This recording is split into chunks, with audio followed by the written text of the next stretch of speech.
Hey everybody, welcome to Sam's Doing Stuff. What am I doing today? Well, you know what?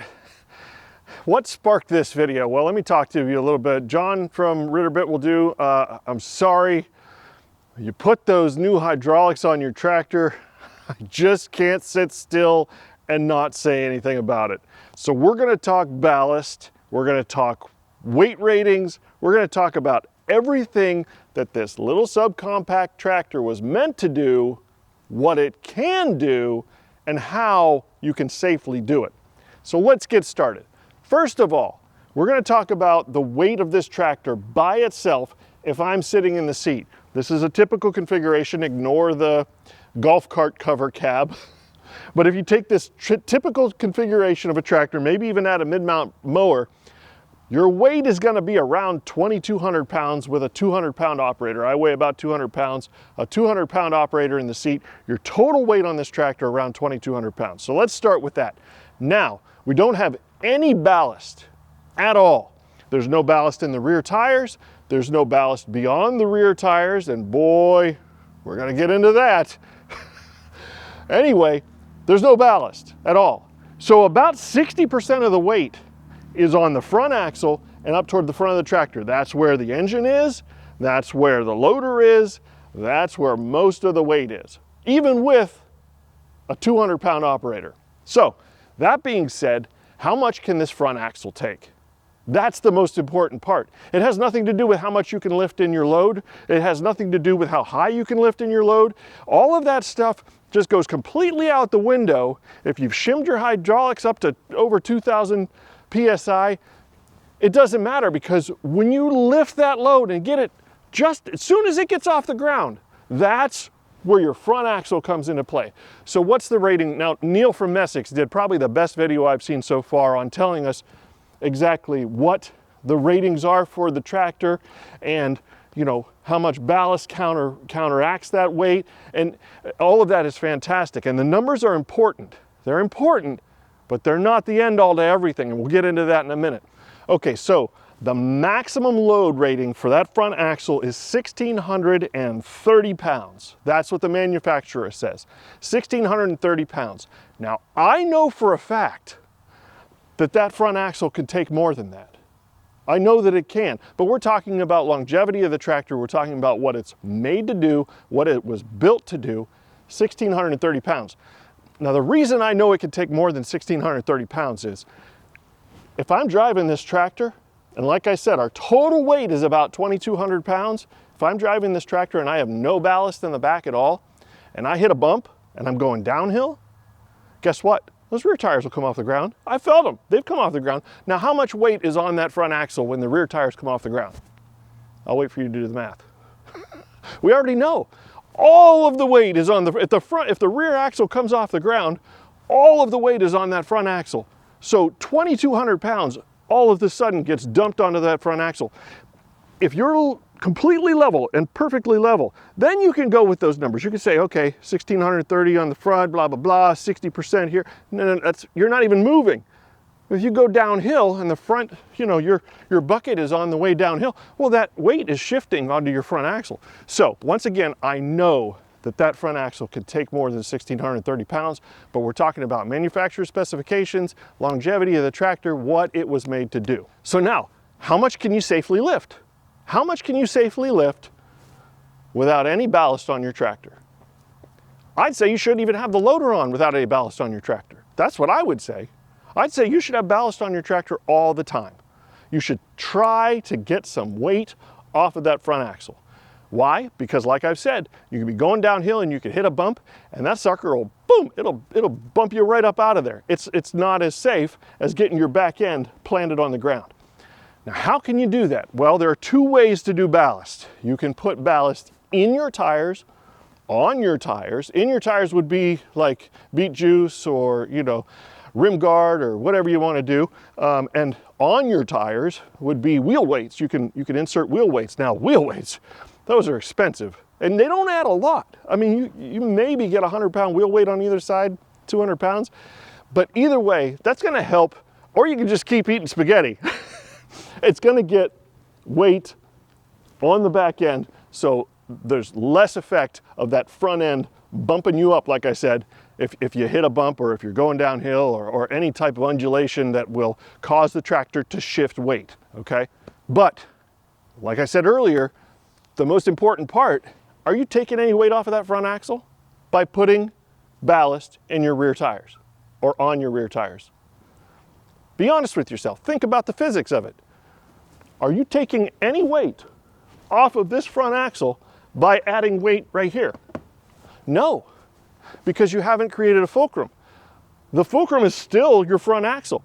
So if you've got weight out here and you got a little bit of weight back here with your fat butt, you know, you still got the front axle taking the brunt of the weight. You haven't relieved it at all. So now you want to put a load in that loader? Okay, how much can you put in safely? Now that you know your back end is going to stay on the ground because you've added 200-300 pounds to that backside. 300 pounds. Now, like I said, Neil from Essex went over this already. You can put, according to the manufacturer's specifications, 300 pounds in that bucket, and that's all you can lift until you max out your front axle. Now, why is that important? Well, because 300 pounds gets you back to zero. That's pretty much it. It's 300 pounds in the front of this tractor, maxes out your front axle, and as long as you have rear ballast enough, tires filled or whatever, so that your butt isn't going to spring up and you're not going to, you know, lose contact with the ground, because once again, that shift in weight is going to put everything on your front axle, okay? You've already exceeded it, but now you're taking that 2,200 pound total weight, you put another 300 pounds in there, up to 2,500 pounds total weight. It's not going to destroy your front axle, especially just regular operation, but 300 pounds is about it. So while we're on the topic of safety, I'm going to talk about wheel spacers. That's right. Go ahead and start typing your comments right now. Wheel spacers are only, in my opinion, important when you're mowing. That's it. If you're using your front loader, wheel spacers really don't do anything for you. As a matter of fact, they might give you a false sense of security, which would cause you to put too much in your front loader and think you're safe. What happens if I put 1 foot spacers on either side of my tractor? Let's go ahead and move these tires all the way out a foot on each side. What happens when I have too much weight in the front, not enough ballast, and those rear wheels with all the spacers in the world come off the ground? Do the spacers do anything for me? This front axle pivots.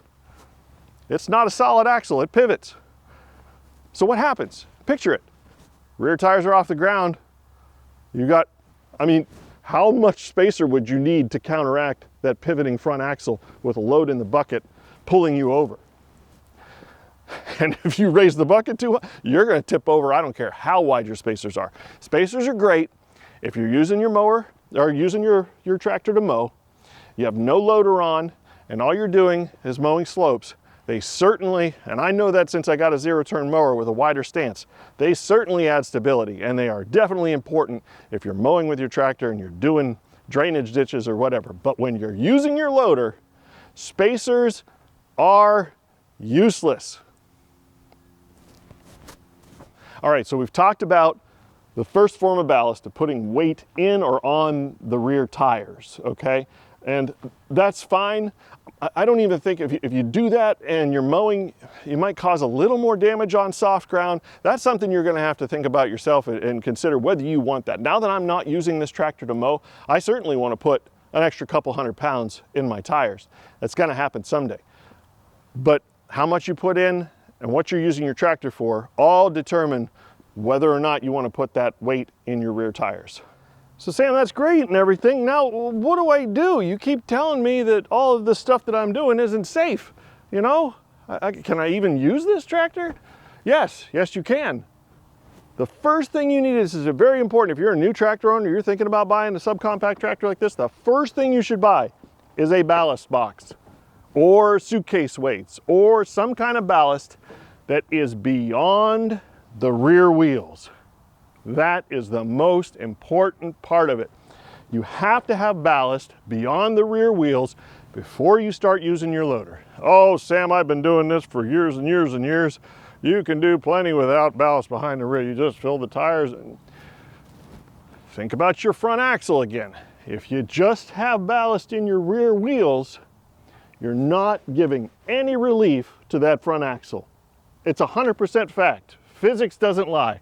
If you put weight in your rear wheels and you don't put weight beyond the rear wheels, you're not giving any relief to your front axle, okay? So, and Neil from Essex, once again, great video. He put scales out and everything, and he proved this, how much relief ballast beyond the rear wheels gives to your front axles. 500 pounds, and this is more than 500 pounds. This ballast box, I've got a video of what I did to build it and everything. I've got chains in there, I've got barbell weights, all kinds of stuff. This is well over 500 pounds. It's probably pushing 600 pounds, okay? But 500 pounds of ballast on your rear three-point hitch gives you 300 pounds of relief from your front axle. So that means you can add an additional 300 pounds of scooping, you know? Now that, of course, has to include the weight of your bucket, the weight of the implement if you're using pallet forks, the weight of the grapple if you're using a grapple. All of that stuff has to be calculated. But you don't have to get out a calculator every time you use your machine and figure out what's safe and what isn't. The capacity, the lift capacity is a big deal. So a lot of guys, I'll go back to this, will shim their tractors to over 2,000 PSI and you know, sure, it'll handle it, that's fine. Great, you know, I've been using my tractor for all these years and I shimmed it up to 2,200 PSI and I haven't had any problems. Great, that's fantastic. But if you don't counteract what you put in that front, and believe me, I lifted 730 pounds, a piece of concrete. I had my pallet forks on, they're 150 pounds or so, I don't know the exact. I was probably pushing about 1,000 pounds on the front. But I counteracted it with lots of rear ballast. So now, let's get into the physics of what that does to the tractor, okay? If you've got, let's just use 600 pounds. You've got 600 pounds in your front, and you've put 500 pounds on the back of your tractor, what does that add up to? Well, we've already said that the weight of the tractor with just the operator and the front loader is about 2,200 pounds. And now we're gonna add 500 pounds of ballast on the back, and we're gonna put a 600 pound load in the front loader. So our total is 3,300 pounds. 3,300 total pounds of weight on this tractor, okay? Is that gonna mess up my tractor? No, because you're balanced, okay? Now the rear axle is rated at 2,120 pounds. So if you're taking that 3,300 pounds, and let's just say you've got it distributed perfectly evenly, and you divide that in half, you're talking 1,650 pounds on the front and on the back. Well, you're at 1,650 pounds on your front axle and 1,650 pounds on your rear axle. Now we both know that when you're operating the tractor, we've gone over this a bunch of times, as you're operating the tractor, it's not sitting still. You're gonna shift that weight back and forth, side to side, all over the place. You're gonna hit bumps. That's gonna, you know, every time you hit a bump, that's amplifying the weight of the tractor. So we know that even though it's rated at 1,630 pounds, it'll take more. You're evenly distributed, you're fine, you're not gonna hurt your front axle and you're not gonna hurt your rear axle. I would say that it's probably a good idea to try and put some more ballast on the back, because that rear axle, being rated at 2,120 pounds, can take more. So let's get that weight to shift a little bit more toward the back. I don't want your front tires flying off the ground so you can't steer, because once again, if the front tires come off the ground, you've got that entire 3,300 pound weight on your rear axles. It's just physics, it's the way it works. That's it. Once the front tires come that much off the ground, the entire weight is on the rear axles. It's that simple. Anyway, what you gotta do is you gotta get a feel for it. You really do. You have to have practice. Start with smaller loads. If I can sit back here and I can push on this and I can get that front end to come off the ground, well, guess what? I've got too much ballast. I got way too much ballast. My rule of thumb is I start with that 500 pounds, and if I've got to lift something really heavy, like I said, that 730 pound piece of concrete, I'm gonna throw some more ballast in the back here just because I know I'm gonna be putting more stress on that front axle. So it's an adjustable number. There's nothing set in concrete, not set in concrete, that says I have to have this much weight and this much weight, and this is the way it's going to work. Now, the numbers they give you in the spec sheets, you know, they say 420 pounds of ballast on the rear, okay? Well, when I got this from the factory, my PSI was at 1,650 pounds. So with 1,650 PSI, I'm not going to lift anything enough that I would need any more than 420 pounds on the back. But I bumped mine up to the top of the factory specs at 1,850, so that allows me to lift more, and I say I'm going to put 500 pounds on the back, and that's where I'm going to start. So that works for me, okay? Adjust your ballast according to what you're going to use on your loader. It's that simple.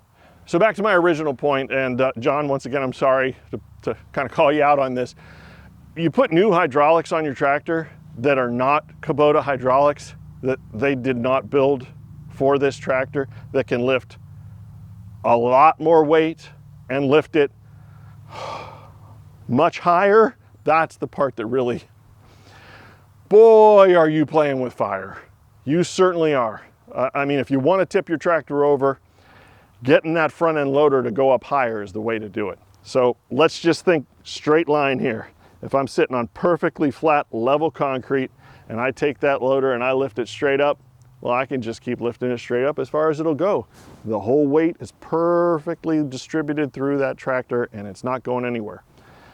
Now just turn the front wheel a little bit, or hit a small bump in the concrete. If you're loading a trailer and maybe there's a little dirt on the ground, or maybe that concrete isn't 100% even, and now the higher you go, the more that pushes that load over your center of gravity. It just really, like I said, is playing with fire. You could tip your tractor over lifting that high. This is a small, it's not compact, it's a subcompact tractor. It's a little machine that does a lot of work. I can't lift 500 pounds. Me and my brother together are gonna have a heck of a time lifting 500 pounds. I don't wanna lift 500 pounds. I've got a machine that can do it. I don't have a machine that'll lift 1,000 pounds. Well, I pushed it and I almost lifted 1,000 pounds, but it's not made to lift 1,000 pounds. Do what your machine is made to do. So, final thoughts, okay? It's your tractor. You bought it, do what you want with it. You know, boost those hydraulics as high as you want, replace the hydraulics with aftermarket hydraulics if you want. It's your life, it's your tractor. I'm not dictating it. I'm just trying to give you some useful information. After using a tractor, this exact tractor, for 5 years, I've gained some knowledge. I've come close. I've come close to tipping it over. One time I was using it the very first time. I had no information ahead of time as to how much ballast I should use, and I had a load of brush on some pallet forks, and I started to go down that hill. And like I say, you start going down a hill, the whole weight of everything shifts to the front. And boy, it was not fun. I dropped the load as fast as I could. That's another good thing. If you are working with large loads and you feel that pucker factor hit, you know, just keep your hand on that lever, drop your load, and it'll all level out and sit flat. It's the best thing you can do. And of course, carry your load low. All of those safety tips are, I don't want anybody to get hurt. So that's enough of my rant. I appreciate you stopping by. I hope you understand where I'm coming from. You know, I'm trying to just be as practical. The numbers are important, but they're not everything. You know, there's a lot of experience and feel that you get, and a lot of logic, a lot of physics involved that you just go, oh, yeah, I really need to put some ballast behind my rear wheels. Anyway, that's it. Hit the like button, hit the subscribe button. I'm always here to help. And if you got any questions, hit it in the comments. And if you just totally disagree with me, be respectful. Go ahead, tell me in the comments. It's fine. I'll respond. Like I said, just be respectful. So I will catch you next time when I am doing more stuff. See you then.